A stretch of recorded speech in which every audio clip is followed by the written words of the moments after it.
यकीन में ना रहे कि वो गाना हमार जीवन ही चेंज कर दे। और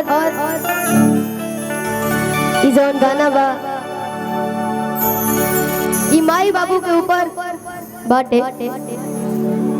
हम चाहम कि ई गाना के रोरा सब सुनी जा और ई गाना बस सुने के नहीं एकर शब्द के समझे के बा। कहे से कि में इतना प्यारा प्यारा शब्द लिखल बा।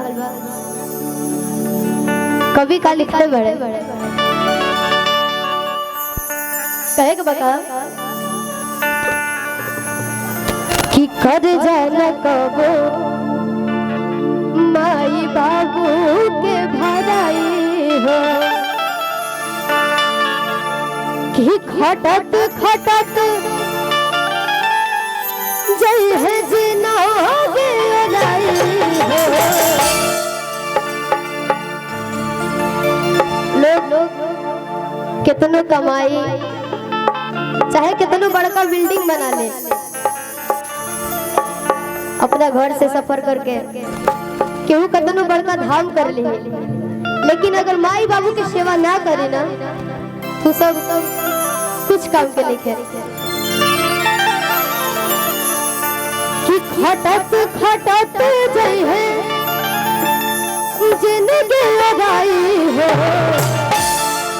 कि कर जाना कौन माई बाबू के भराई हो। कर जाना कौन माई बाबू के भराई हो। खटत खटत जय है जीना गे लगाई हो। खटत खटत जय है जिंदगी लगाई हो। कर जाना कौन माई बाबू के भराई हो। कर जाना कौन माई बाबू के भराई हो।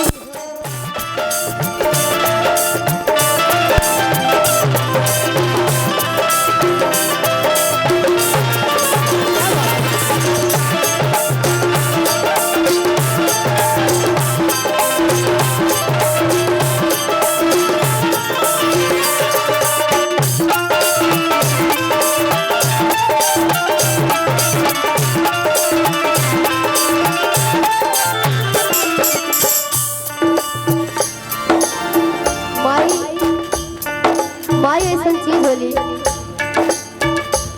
अपने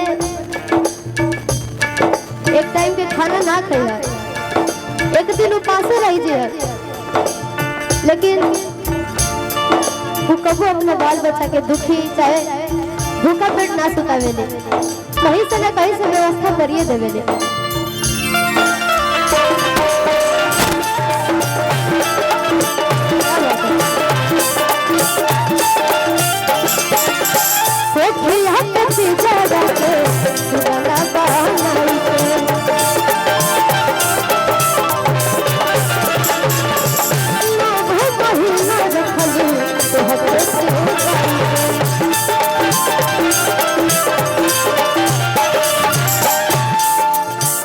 लोग कहेला जब कलाकारवा चाहे केहू भी कोनो प्रॉब्लम में होखेला तो कहेला सर अरे माई, मतलब कहीं भी चोट लागेला तो माई के ही याद आवेला। देखो से मंच पर गोल रही जा तो एंकर भैया को बोलनी बात लोग माई माई काहे करेला, कहे से कि माई से हमनी के 9 महीना ज्यादा रिश्ता रहेला। कोठी हट के ज्यादा तो सुबह सारा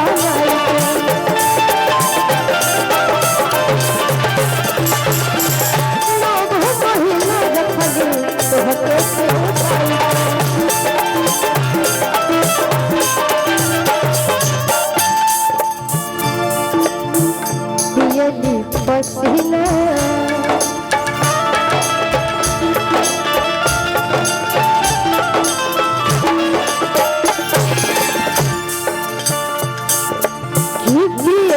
पसीना तो होके बेनिया जलाई हो।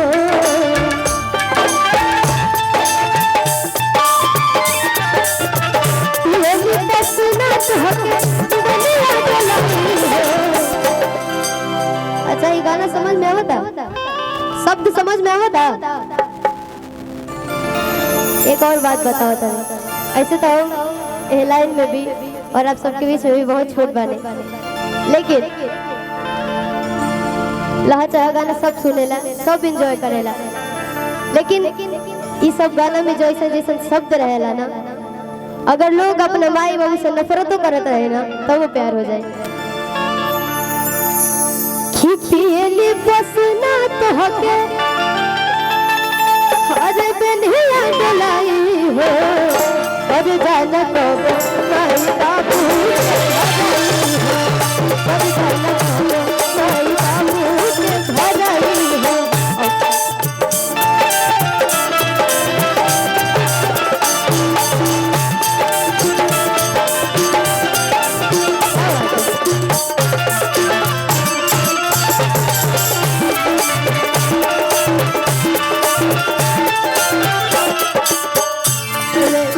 बड़ी प्यारा एगो धुन से गाई ना जाए। अमृत के धार के हूँ के तनु पिया ये जो कहाई दी, अमृत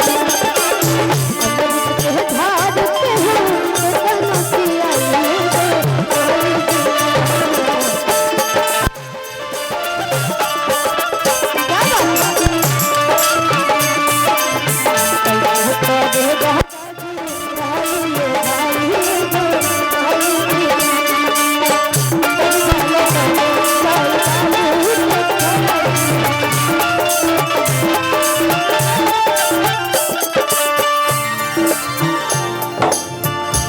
अभी हम अपन कहानी कहते थे, अभी हमारा तो 2-4 गो लोग चिन्हत था,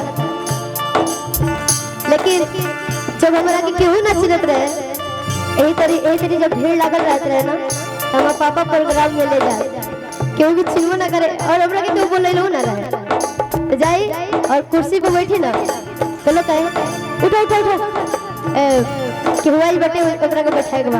हम का करी, पापा के जो मोटरसाइकिल के हेलमेट रहे ओकरे के लोग पे बैठ जाते रहे, तब इतना भीड़ होत रहे ना कि हमरा लगे खड़ा हो गए ऊपर जाते रहे। तो माई बाबू मरते दम तक अपन बेटा बेटी के सपोर्ट करेला, अपने भले एक ही कपड़ा के हर पर्व त्योहार पर पहनल जाए, लेकिन वो लोग सोचेला कि बेटा बेटी के हर त्योहार में एगो नया कपड़ा किन के दे, नया तोहफा दे।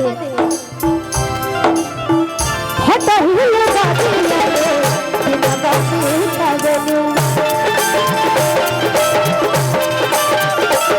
तोहरा के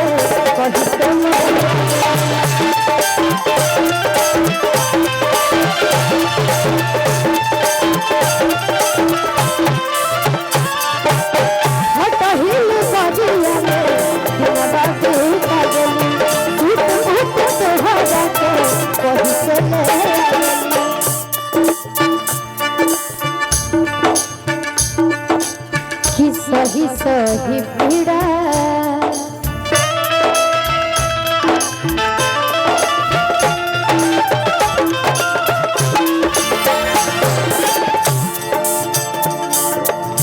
सही सही पीड़ा हली कहते हैं जानमई हो, सही सही पीड़ा हली कहते जानमई हो, पर जाना बाबू माई बाबू भलाई हो, पर जाना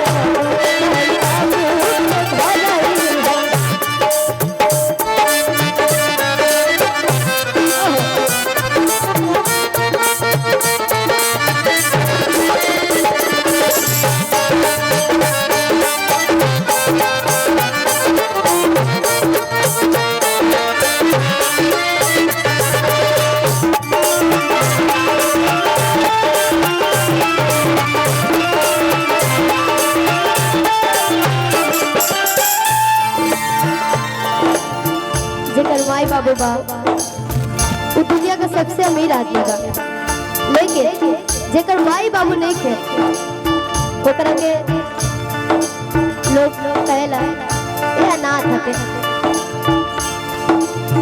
किस्म किस्म के ताना सुने के मिलेला। हाँ हाँ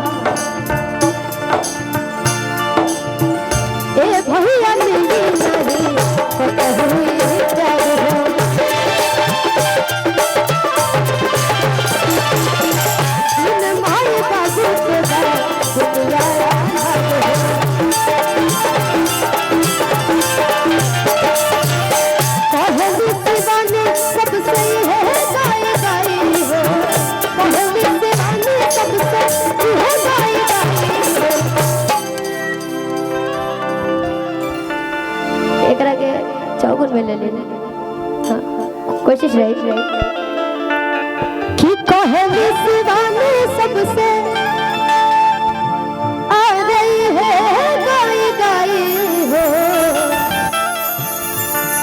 घर जाना कबो माई बाबू